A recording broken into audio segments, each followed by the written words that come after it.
Called, and then we come to Konkan. Konkan has been a bone of contention among archaeologists. They say there are sites and there are no sites. But then there are sites, no doubt. Now we are very clear. In the 1970s, Dr. Statira Gazder carried out a detailed study of the southern part of Konkan area, Ratnagiri and Sindhudurg, those regions. And she was able to report the presence of Stone Age tools, but they were again associated with quartzitic rocks, which are part of what we call, in some books we call it Vindhyan formation, in some other books they call it Kadapa formation, but actually they are inland Kaladgi basin in northern Karnataka. It's an outlier entering into the western coast in the southern Konkan region. Fonda and those areas, there are these quartzite formations. These are Proterozoic formations, about 1.5 billion year old formations. So they have these quartzites. So Dr. Wadia was able to identify the presence, but the evidence is not rich. But yet there is evidence for human presence in those areas. And little later, some of the lateritic caverns, caves in lateritic areas in the Konkan region, like Pachad and other areas, were also identified by Deccan College archaeologists. They found evidence for human presence in terms of microliths and so on.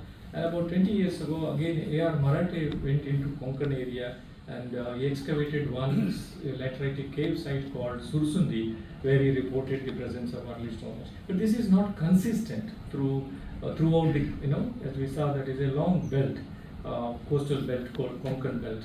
So that is the story, the region north of Goa. And then the same formations continue in the western Ghats of Goa. We have again exposed what we call dharwars in early geological literature, but they are now called greenstones, and these greenstones also have quartzite formations. Very early, what we call Precambrian quartzites are found in these, and that is one advantage for archaeologists, to go back and see. So in the 60s, Sali of the ASI, who was was stationed here in Goa, he surveyed this Dudhsagar area and so on. He reported one or two pieces of what he called Middle Paleolithic tools and so on. And then microlithic tools were found in different parts. And later on, Rajguru and Shishmadev began to look at some of these formations in the western coast.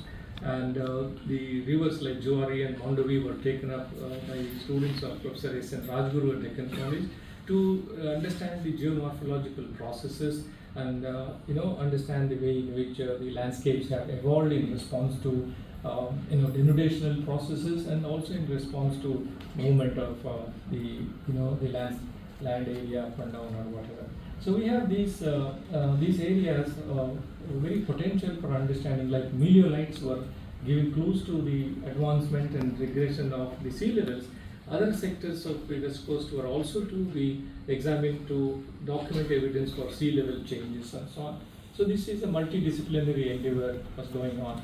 So as I said, Sali was the pioneer in this region to report the presence of stone tools of the Middle Paleolithic. And these clues were taken up by us, as I said right in the beginning, while we came to this area. And then the southern Goa region, because of its geological formations, were found to be very, very potential. So we initiated surveys in the Dudhsagar and its tributaries and began to document the evidence, because we had an experience of having worked in different parts of Gujarat, Saurashtra, Kutch, and then other parts of Konkan. So we thought we have learned some lessons how to look for Stone Age sites, and let us put it to practice and so on. And we were very fortunate. We were not frustrated. We added many more sites, and we added many more stone artifacts belonging to early Stone Age, Middle Stone Age.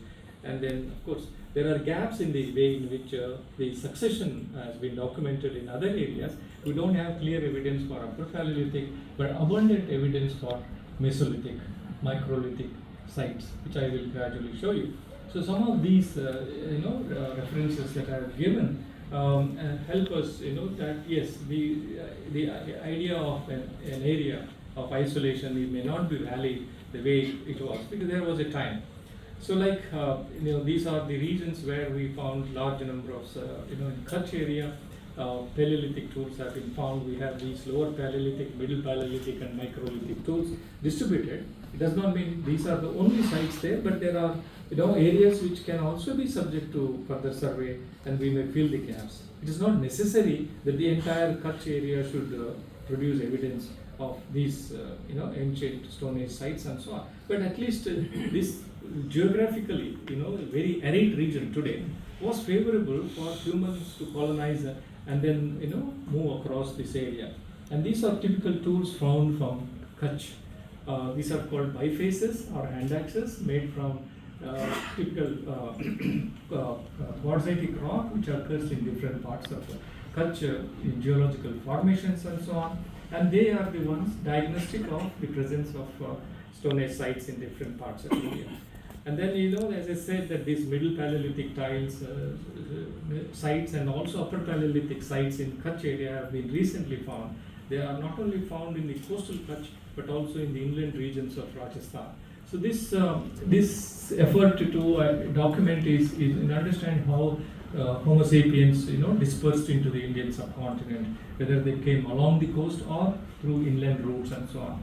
So you see these sites distributed across different regions, but when we come to this region, the presence of these middle and upper Paleolithic sites are very, very sparse. And then we get this kind of middle Paleolithic tools in Kutch area, but not in coastal Gujarat or Konkan area. But there are one or two sites which also give us the evidence for the middle Paleolithic, but then needs to be looked at these sites much more carefully, because if we had to designate these sites as middle or upper Paleolithic, we need evidence from more than one site and so on.